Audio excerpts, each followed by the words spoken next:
Right ఇగో దిశలో రాశారు ఇది. అభ్యర్థి మార్పు పక్క సికింద్రాబాద్ కాంగ్రెస్ ఎంపీ అభ్యర్థి తీరుపై అధిష్టానం గుస్సా. ఎన్నికల ప్రచారంలో కనిపించిన విధానం, దూసుకుపోతున్న ఇతర పార్టీల అభ్యర్థులు మళ్లీ తెరపైకి జీహెచ్ఎంసీ మేయర్, మాజీ మేయర్ల పేర్లు, అభ్యర్థిని మార్చాల్సిందేనని కేడర్ కూడా పట్టుబట్టింది. అయితే దీంట్లో ఇదంతా ఉందా, దీంట్లో ఇంపార్టెంట్ పాయింట్ ఏంటంటే బీజేపీ బీఆర్ఎస్ దూకుడు అది ఓకే, అభ్యర్థి మార్పు ఉంటుందా? సికింద్రాబాద్ లోక్సభ స్థానంలో కాంగ్రెస్ పార్టీ ఆ అభ్యర్థిగా దానం నాగేందర్ పోటీ నుంచి తప్పిస్తారనే ప్రచారం జోరుగా సాగుతోంది.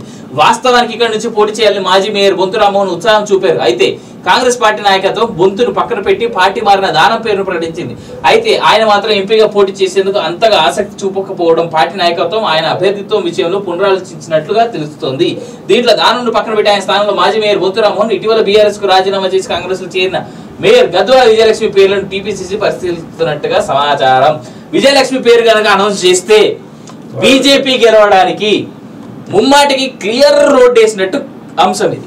కాంగ్రెస్ పార్టీ కాస్తైనా సిగ్గు తెచ్చుకొని మేయర్ విజయలక్ష్మికి కాకుండా బొంతు రామ్మోహన్ నిలబెడితే మాత్రం భయంకరమైనటువంటి టఫ్ ఫైట్ అవుతుంది.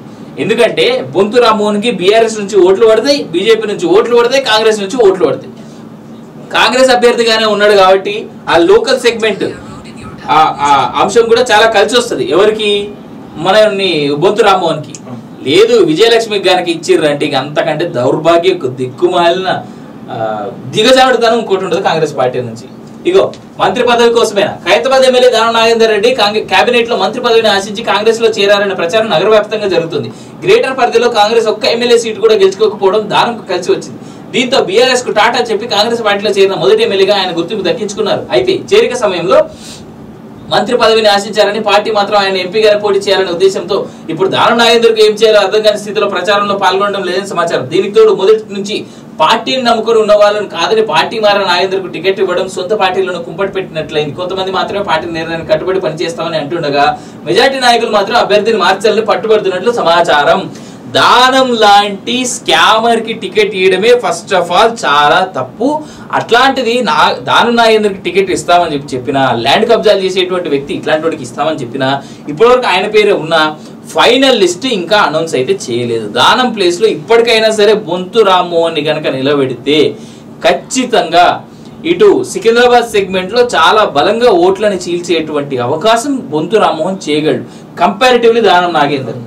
ఎందుకంటే బొంతు రామ్మోహన్ కి సికింద్రాబాద్ సెగ్మెంట్ ఒక్కటే కాకుండా ఇటు మల్కాజ్గిరి నుంచి కూడా చాలా పెద్ద ఎత్తున ఫ్యాన్స్ ఉన్నారు. ప్లస్ ఆయన జనాల్లో తిరిగిండు, యువతను బాగా అట్రాక్ట్ చేసుకునే వ్యక్తి ఆయన. ఎగ్జాక్ట్లీ. సో బొంతుకు గనక టికెట్ ఇస్తే ఇటు సికింద్రాబాద్ సెగ్మెంట్, మల్కాజ్గిరి సెగ్మెంట్ మళ్ళీ చెప్తున్నటువంటి మాట, సికింద్రాబాద్ లోను మల్కాజ్గిరిలోను ఓట్లను డివైడ్ చేసి చాలా పెద్ద ఎత్తున కాంగ్రెస్ కు ఓట్లు పడేటువంటి స్థాయికి తీసుకెళ్లగలడు అతను.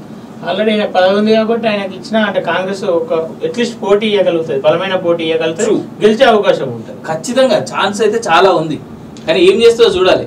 రైట్ ఇగో దిశలో రాశారు ఇది. అభ్యర్థి మార్పు పక్క సికింద్రాబాద్ కాంగ్రెస్ ఎంపీ అభ్యర్థి తీరుపై అధిష్టానం గుస్సా.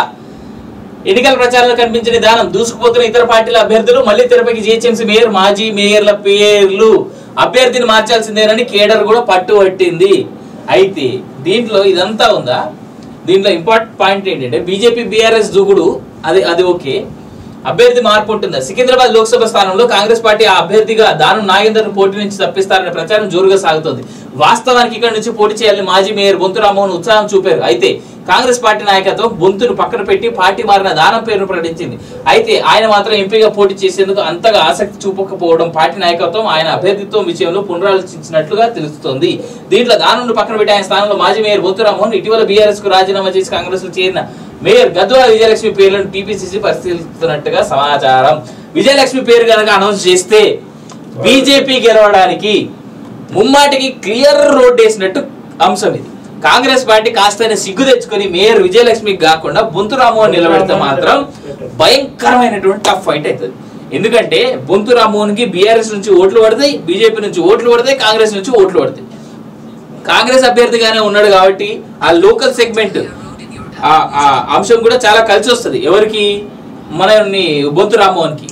లేదు విజయలక్ష్మికి గనక ఇచ్చిర్రంటే ఇక అంతకంటే దౌర్భాగ్య దిక్కుమాలిన దిగజాడుతనం ఇంకోటి ఉంటుంది కాంగ్రెస్ పార్టీ నుంచి.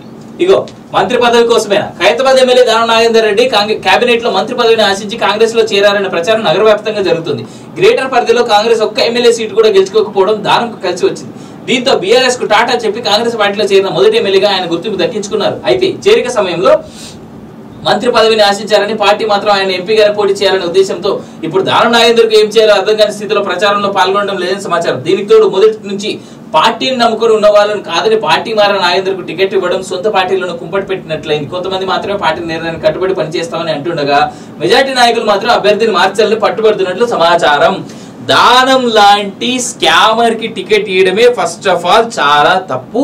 అట్లాంటిది దానం నాగేందర్కి టికెట్ ఇస్తామని చెప్పిన, ల్యాండ్ కబ్జాలు చేసేటువంటి వ్యక్తి ఇట్లాంటి వాడికి ఇస్తామని చెప్పిన, ఇప్పటివరకు ఆయన పేరే ఉన్న ఫైనల్ లిస్ట్ ఇంకా అనౌన్స్ అయితే చేయలేదు. దానం ప్లేస్ లో ఇప్పటికైనా సరే బొంతు రామ్మోహన్ ని గనక నిలబెడితే ఖచ్చితంగా ఇటు సికింద్రాబాద్ సెగ్మెంట్ లో చాలా బలంగా ఓట్లని చీల్చేటువంటి అవకాశం బొంతు రామ్మోహన్ చేయగలడు కంపారిటివ్లీ దానం నాగేందర్.